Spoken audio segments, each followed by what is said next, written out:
Okey, Assalamualaikum. Hari ini cikgu nak ajar macam mana kita nak buat PB folio. Okey, sebelum kita mula, sebelum ni cikgu ada bagi uh, slide mengenai etika keusahawanan kan. Okey, sebelum buat folio pada hari Isnin yang lepas, cikgu ada minta kamu untuk mencari 5 artikel berkenaan dengan isu-isu semasa berkaitan dengan usahawan. Okey, baik. Artikel-artikel tersebut mestilah mempunyai kaitan dengan prinsip etika keusahawanan. Okey, ada 5 artikel kamu perlu cari dan satu artikel mestilah berkait rapat ataupun mempunyai kaitan antara salah satu prinsip etika keusahawanan. Satu artikel, satu prinsip etika keusahawanan. Okey, jadi oleh sebab itu, sebelum kamu memilih artikel, kamu perlu tahu setiap satu maksud prinsip etika keusahawanan. Kita ada 5 prinsip. Okey, prinsip kemudaratan, prinsip keadilan, prinsip hak manusia, prinsip autonomi dan juga prinsip ketulusan. Okey. Selepas itu, kita kena tahu etika seorang usahawan kepada pihak lain. Sebab apa? Etika seorang keusahawan kepada pihak lain ni, teori ini kita akan kaitkan juga dengan artikel yang kita akan buat folio nanti. Dia ada 6 etika seorang usahawan kepada pihak lain, iaitu etika kepada pelanggan, pesaing, pembekal, alam sekitar, pekerja dan juga masyarakat. Okey, baik, kita tengok dulu. Okey, ini adalah soalan folio. Okey. CLO yang akan diuji adalah CLO 2 yang menerangkan etika dalam pelbagai aspek keusahawanan. A3 PLO 6. Ini soalan dia. Okey, berdasarkan etika yang anda telah pelajari, cari 5 isu yang berkaitan. Berikan ulasan anda terhadap isu tersebut. Okey, 5 isu ni adalah artikel yang telah kamu carilah. 5 isu semasa yang berkaitan. Okey, kalau artikel ni bagi siapa yang tak cari lagi, lebih mudah untuk kamu cari melalui keratan akhbar. Mudah macam itulah. Dan juga cari berkaitan dengan peniaga yang melanggar prinsip-prinsip etika keusahawanan.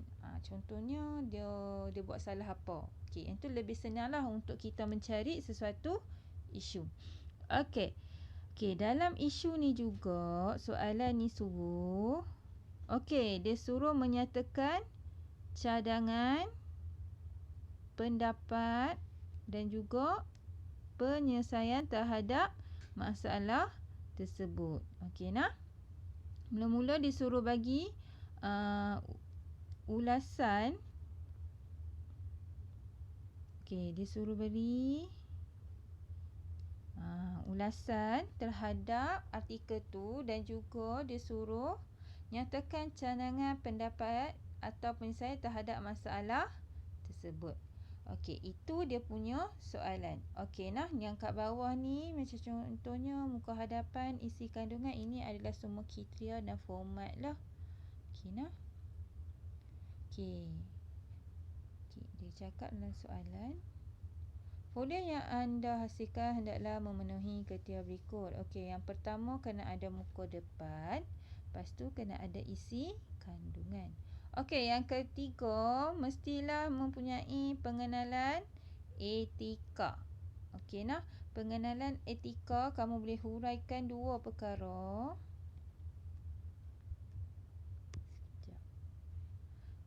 Yang pertama berkaitan definisi etika. Definisi etika secara umum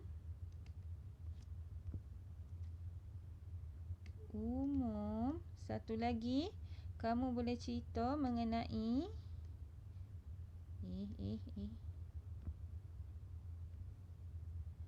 kamu boleh cerita mengenai pengenalan etika berkaitan etika keusahawanan.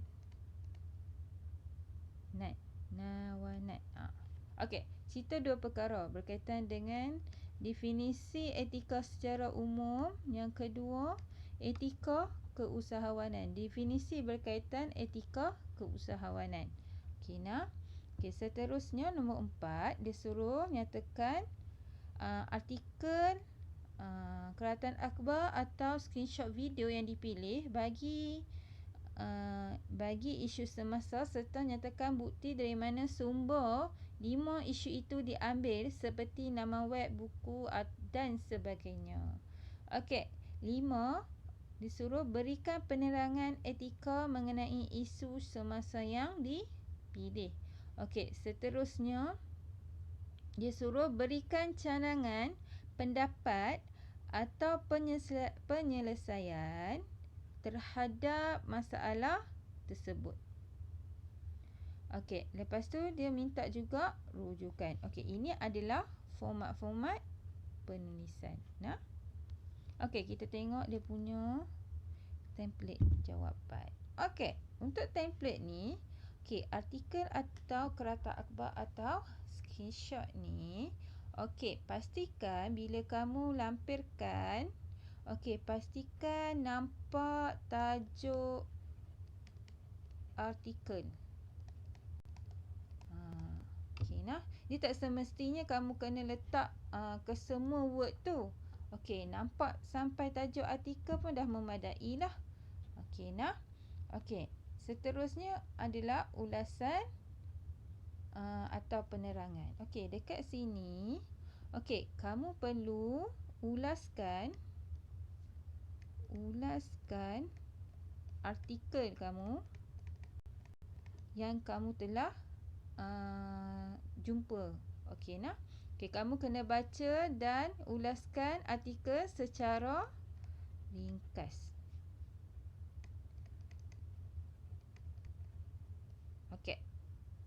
Dekat sini juga kita akan kaitkan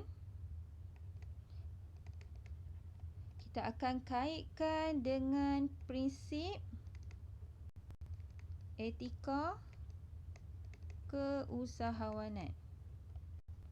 Macam mana kita nak kaitkan, nanti cikgu akan tunjuk. Seterusnya cadangan dan penambahbaikan. Cadangan penambahbaikan ni lah yang kita perlu buat juga. Kita kena buat 5 cadangan bagi setiap satu artikel. 5 cadangan. Untuk satu artikel kena buat 5 cadangan.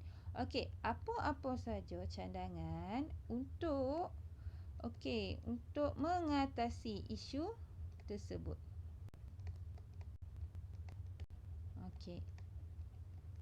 Kamu boleh bagi cadangan berdasarkan buah fikiran sendiri. Buah fikiran maksudnya idea kamu sendiri. Ataupun kamu boleh juga rujuk daripada sumber lain. Macam contohnya, contohnya macam kamu tunjuk, contohnya kalau artikel tu berkaitan dengan penjualan arak kan. Kamu boleh check balik dekat negara lain macam mana penjualan arak berlaku dekat kedai serba nikah. Kamu boleh bagi cadangan tersebut untuk digunapakai dalam folio. Ini adalah artikel yang cikgu guna pakai untuk folio. Ini contoh cikgu punya lah. Baik. Sebelum kamu buat ulasan mengenai artikel kamu, kamu perlu baca pasal artikel ni sampai habis. Okey, bila kamu dah baca, kamu kena kenal pasti apakah isu bagi artikel dan tersebut dan apakah prinsip keusahawanan, prinsip etika keusahawanan yang telah dilanggar oleh peniaga tersebut. Sebab tu, siapa yang bagi kat cikgu artikel, cikgu akan tanya, artikel ni kamu nak kaitkan pasal prinsip keusahawanan yang mana satu? Sebab nanti kita kena kaitkan. Okey. Tadi cikgu kata macam mana kita nak keratkan keratan akhbar tadi kan? Okey, kamu boleh kerat macam ni saja. Separuh macam ni pun boleh dah. Okey nah? Okey. Dan juga lupa nak cakap tadi. Okey, letak juga apatah ni nama. Okey, sumber kamu punya keratan akhbar. Okey, ini sumber keratan akhbar ni pun kena. Astaghfirullahalazim. Ucap aku. Okey, sumber keratan akhbar ni juga perlu diletakkan di bawah ni nah. Okey nah. Okey, baik. Okey, ulasan dan penerangan. Kita pergi dekat sini dulu. Okey, untuk ulasan dan penerangan, kecilkan sekejap. Kecilkan. Alright. Okey, untuk ulasan dan penerangan, okey, yang berwarna merah ini adalah ulasan bagi artikel cikgu. Okey, ini adalah ulasan artikel. Ulasan artikel. Okey, macam mana boleh dapat? Inilah cikgu kata kamu kena fahamkan artikel kamu. Okey, dia cakap pasal apa? Okey nah. Okey. Lepas tu kalau ulasan, kalau dalam ulasan artikel ni, kamu tak boleh ada macam orang cakap, tak boleh ada dialog lah. Okey, dialog tak boleh. Dialog tak boleh. Kalau macam okey, pegawai polis itu berkata, okey, yang tu tak boleh dimasukkan dalam ulasan. Jadi nak kena buat macam mana? Okey, kamu kena daripada dialog ni, kamu kena ubah ayat dia. Ubahlah ayat sikit supaya maksud yang disampaikan dalam dialog tersebut tercapai. Okey nah. Okey, tak boleh dialog. Faham tak? Sebab tu nama dia ulasan. Okey. Kita kat tu okey. Okey, seterusnya. Okey. Dah habis cikgu ulas. Okey, kat sini cikgu cakap, oleh itu peniaga-peniaga ini telah melanggar prinsip etika keusahawanan. Okey, iaitu prinsip kemudaratan. Okey.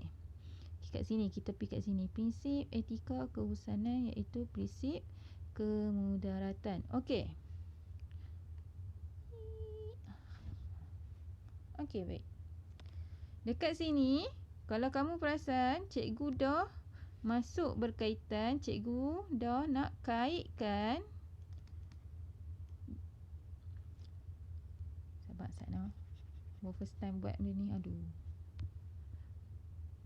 Etika keusahawanan untuk prinsip. Okey. Okey, kat sinilah cikgu kaitkan dengan prinsip etika keusahawanan. P ni keluar tak? Okey. Prinsip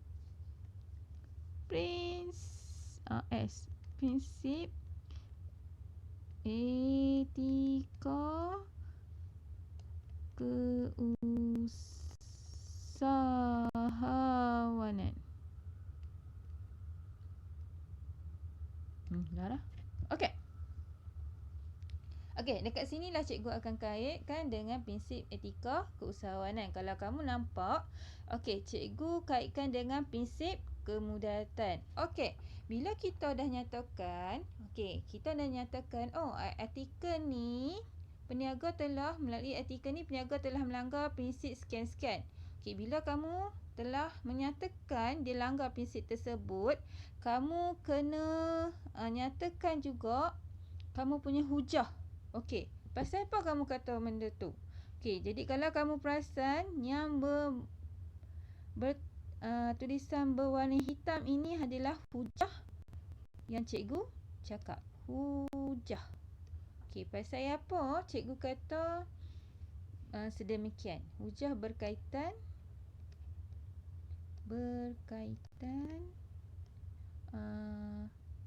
prinsip etika, prinsip etika keusahawanan. Hawanan. Ya Allah, minta maaf lah tulisan aku malu nak aku cikgu. Okey. Okey nah. Okey, jadi hujah cikgu kat sini adalah hal ini kerana para peniaga membuka kedai ketika PKP berlangsung boleh mendatangkan kemudaratan. Sebab virus ini boleh dijangkiti.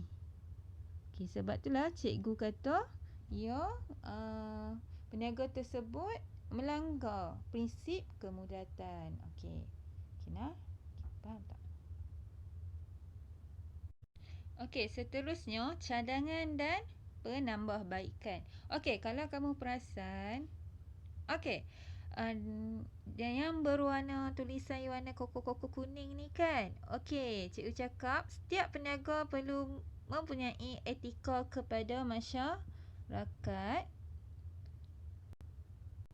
Dengan tidak mengabaikan kepentingan kepada masyarakat terutama sekali berkaitan dengan kesihatan.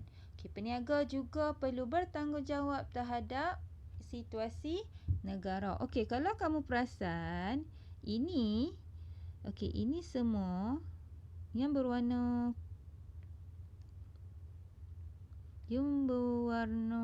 koko-koko kuning ni adalah cikgu kaitkan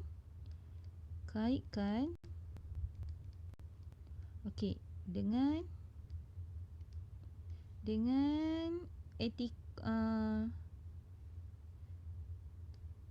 etika usahawan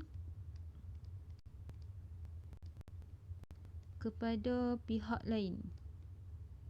Astagfirullahalazim. Benarlah. Minta maaf. Kepada pihak lain.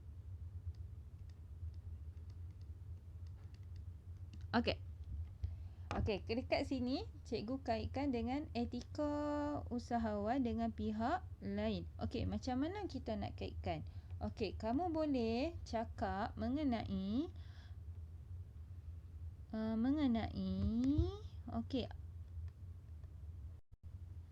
apakah etika usahawan kepada pihak lain yang sepatutnya diterapkan untuk mengatasi isu tersebut. Macam contoh cikgu. Contoh cikgu berkaitan dengan artikel ini adalah berkaitan dengan peniaga yang tak mematuhi SOP ketika PKP kan. Sebab tu etika usahawan kepada pihak lain cikgu letakkan mengenai etika kepada masyarakat. Sebab apa cikgu kata etika pada masyarakat? Sebab cikgu usulkan peniaga juga perlu tahu ataupun perlu bertanggungjawab terhadap situasi semasa negara. Sebab bagi cikgu artikel ini berkaitan dengan masyarakat sebab masa tu kita sama-sama kita tengah pandemik kan. Jadi kalau seorang peniaga membuka perniagaannya tanpa mengikut SOP, dia akan memberi kesan kepada individu lain ataupun dia akan memberi kesan kepada pembeli-pembelinya dengan menyebarkan virus tersebut kepada orang lain. Sebab tu cikgu kata peniaga perlu mempunyai etika kepada masyarakat. Jadi kamu tengok balik artikel kamu, seharusnya peniaga yang melanggar SOP tu kena menitik beratkan etika kepada siapa. Faham tak? Itu yang kamu perlu lakukan sebelum menyatakan cadangan-cadangan kamu. Nah. Jadi, okey, seterusnya kita pergi kepada cadangan. Okey, ini adalah cadangan-cadangan lah. Okey, ni semua ni adalah cadangan. Okey, cadangan. Salah pendahat ni. Padam. Okey, baik. Ini adalah cadangan yang tulisan berwarna ala-ala purple ni. Okey, nah. Okey. Cikgu kata kat sini antara cadangan yang dikeutarakan ialah yang pertama. Okey, ini adalah cadangan pertama, tindakan tegas dari pihak berkuasa. Okey, cikgu kata cadangan pertama, tindakan tegas daripada pihak berkuasa. Okey. Okey, ini adalah cadangan yang pertama. Bila kamu nyatakan cadangan, kamu perlu juga nyatakan kamu punya isi ataupun huraian. Okey, contohnya cikgu kata perlunya tindakan tegas daripada pihak berkuasa. Jadi, huraikan juga tindakan tegas yang bagaimana yang kamu nak daripada pihak berkuasa tu buat.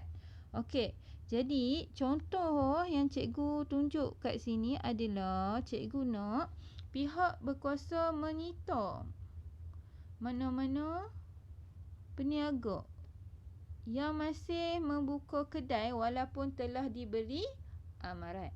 Okey, lepas tu cikgu kata apa lagi? Kawalan lalu lintas. Yang lebih ketat perlu diutamakan di pasar tersebut memandangkan pasar itu merupakan kawasan tumpuan kepada penduduk setempat. Okey, seterusnya cikgu juga cakap adalah tindakan tegas juga perlu diambil kepada penduduk setempat dengan memberi notis. Okey, memberi notis atau saman kepada individu yang melanggar PKP walaupun telah diberi amaran. Okey, pada cadangan ni sana nak padam.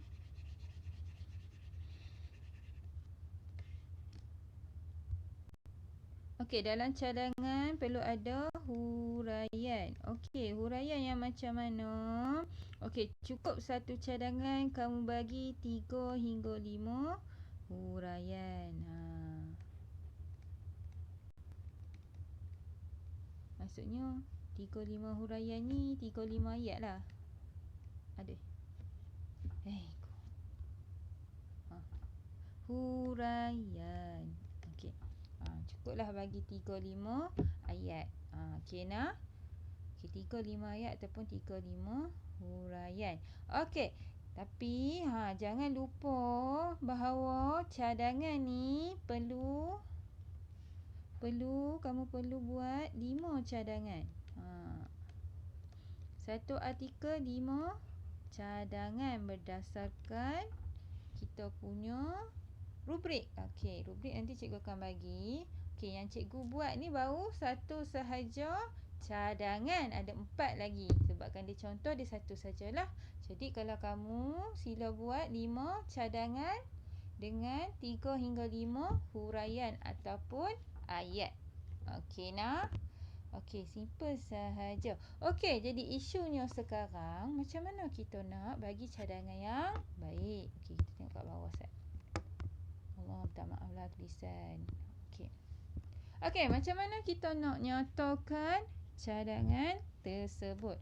Okey, yang pertama, cadangan yang diberi mestilah menyelesaikan masalah pada artikel. Okey, contohnya artikel mengenai penangkapan penipuan timbangan. Okey, cikgu tengok banyak antara kamu dapat pasal orang peniaga cuba nak tipu timbangan. Durian dah, apalah. Daging dah, macam-macam. Okey. Contoh artikel ni kan. Okey, jadi kamu cadangkan. Okey, pertingkatkan pemantauan daripada pihak berkuasa. Okey, betul. Dia terlampau umum. Okey, jadi bila kamu kata nak pertingkatkan pemantauan dari pihak berkuasa, how? Macam mana? Macam mana? Pemantauan yang bagaimana?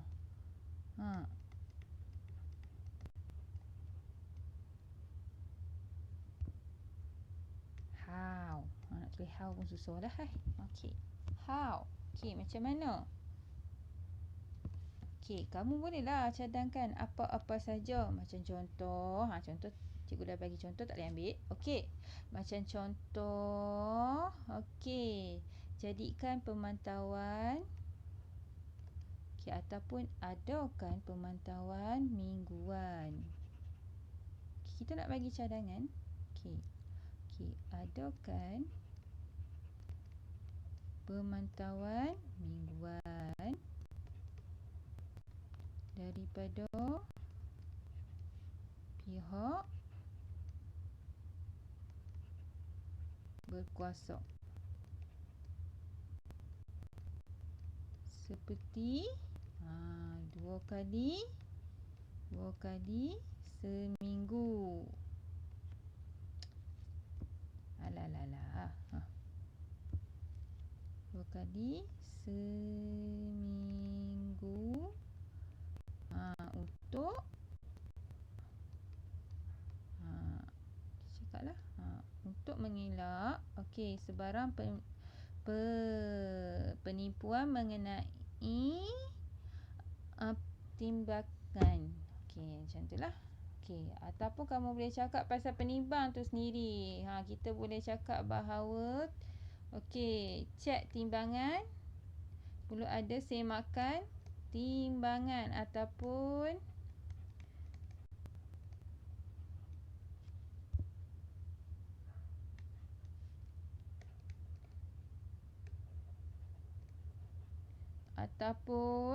peniaga perlu menggunakan timbangan yang termaktub dengan ataupun yang diwajibkan atau yang digunakan oleh pihak berkuasa. Katalah macam tu nah. Contoh, bagikan contoh tu perlu spesifik. Sebab itulah cikgu kata contoh yang kita nak ataupun cadangan yang kita perlu nyatakan tu mestilah menyelesaikan masalah pada artikel. Nah. Seterusnya adalah nombor 2, cadangan tersebut perlulah realistik atau skop cadangan tidak terlampau besar. Baik. Tidak terlampau besar. Contoh artikel adalah berkaitan penjualan arak di kedai serba nikah. Cadangannya, contoh cadangan ni. Memperketatkan undang-undang dengan mengharamkan penjualan arak di Malaysia. Adakah perkara ini relevan? Tak, perkara ni tak relevan. Kenapa cikgu tak kata benda ni tak relevan? Sebab kita tengok kita kat Malaysia ni, kita duduk adalah pelbagai bangsa. Jadi penjualan arak ni macam agak kurang tepat lah untuk kita kata haramkan penjualan arak. Dia tak relevan lah. Lagi satu, arak ni merupakan salah satu kita punya pendapatan negara. Sangatlah tak relevan. Tapi daripada kita usulkan dengan mengharamkan penjualan arak, kamu boleh cadangkan perkara lain. Apa yang kamu boleh cadangkan dekat sini? Mungkin kamu boleh cadangkan dengan memperketatkan lagi apa? Macam melarang. Melarang penjualan arak. Penjualan arak ataupun minuman keras. Betul tak? Di kedai 7E ataupun serba nikah. Kerana kenapa kamu kata penjualan arak diharamkan di kedai serba nikah? Kerana nyatakan pandangan kamu kat sini. Agak-agak kamu, kenapa kita boleh meminta pada pihak kerajaan ataupun pihak yang berwajib untuk melarangkan penjualan arak di kedai 7E ataupun kedai Serboneko. Pasal apa? Jadi barulah relevan ataupun kita punya cadangan tu skop dia jadi kecil. Dia tak terlampau gah sangat lah. Okey nah. Faham tak? Okey, yang ketiga adalah cadangan tu kalau boleh, okey, dia merangkumi semua pihak. Okey, macam contohnya pada pihak kerajaan ataupun badan kerajaan. Badan kerajaan ni dia meliputi kepada pihak polis. Okey. Ataupun custom. Ataupun biasanya dia ada kait rapat ke kalau perniagaan ni KKM yang berkaitan dengan makan betul lah, yang berkaitan dengan suplemen ataupun skincare, dan juga pihak JAKIM. JAKIM. Okey, Pak JAKIM ni yang biasanya dia akan tengok juga mengenai makanan lah, makanan halal. Okey, kepada pembeli juga. Okey, cadangan pembeli. Okey, biasanya kalau artikel, okey, cadangannya adalah berkaitan dengan pembeli ni, cadangannya more kepada ataupun lebih kepada artikel yang berkaitan dengan skema. Okey, jadi bolehlah kamu bagi cadangan kepada pembeli. Macam mana pembeli nak mengenal pasti barangan tu adalah barangan tiruan ataupun barangan original. Jadi boleh juga bagi kepada cadangan kepada pembeli. Biasanya kita boleh bagi cadangan berkaitan dengan pengetahuan tentang pembelian barang. Okey, cadangan mengenai pengetahuan pembelian barang.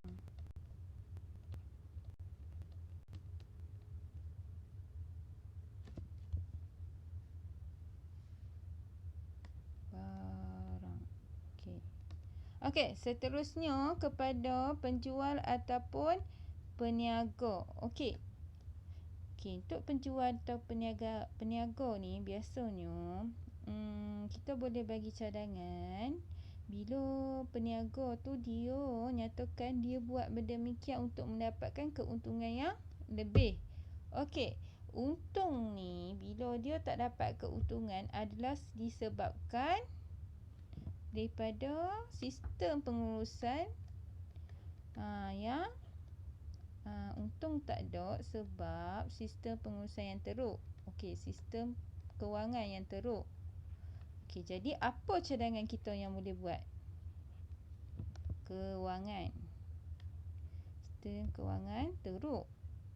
Okey, jadi apa cadangan kamu supaya peniaga ni dapat uruskan sistem kewangan dia dengan baik? Apa cara dia? Okey, itulah cadangan-cadangan kita. Okey nah. Seterusnya organisasi NGO. Okey, dekat Malaysia ni kamu boleh cadangkan organisasi NGO yang boleh bantu peniaga-peniaga. Okey, ada banyak organisasi sama ada NGO ataupun tidak yang boleh membantu peniaga-peniaga kita yang mempunyai masalah. Jadi kamu boleh cari apakah organisasi yang boleh membantu peniaga. Ya Allah, yang boleh peniaga pula dah. Yang boleh membantu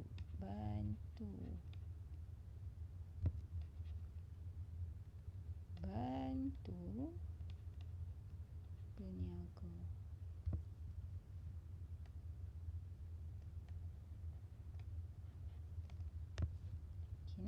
Okey.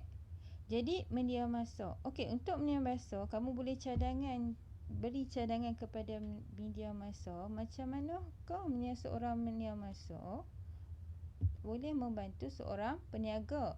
Okey, dia masuk ni dia bolehlah merangkumi daripada akhbar ataupun TV ataupun radio.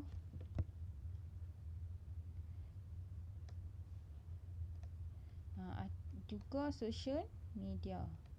Okey, macam mana perkara-perkara, keempat-empat perkara ni boleh membantu peniaga. Okey, cadangkan kepada dalam kamu punya folio. Okey nah.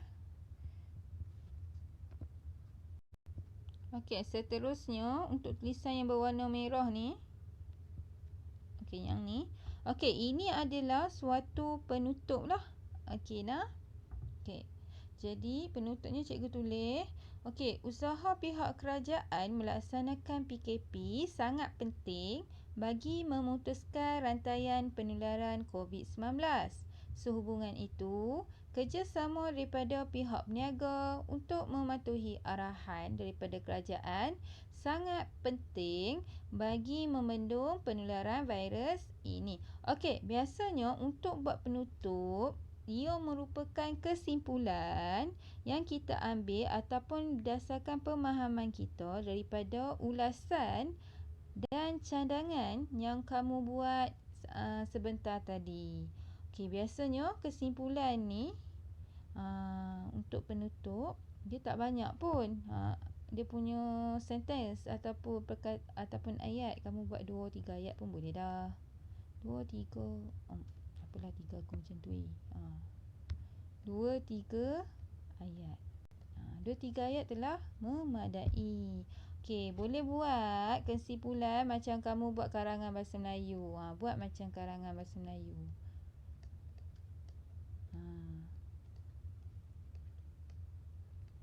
Kesimpulan yang kamu boleh dapat. Okey nah. Dia tak susah pun. Okey, berdasarkan kamu punya ulasan dan cadangan kamu, kamu buat kesimpulan dalam 2-3 ayat. Okey, itu saja. Okey, benda ni buat sampai 5 artikel. Itu saja untuk folio kita. Okey nah. Okey, terima kasih.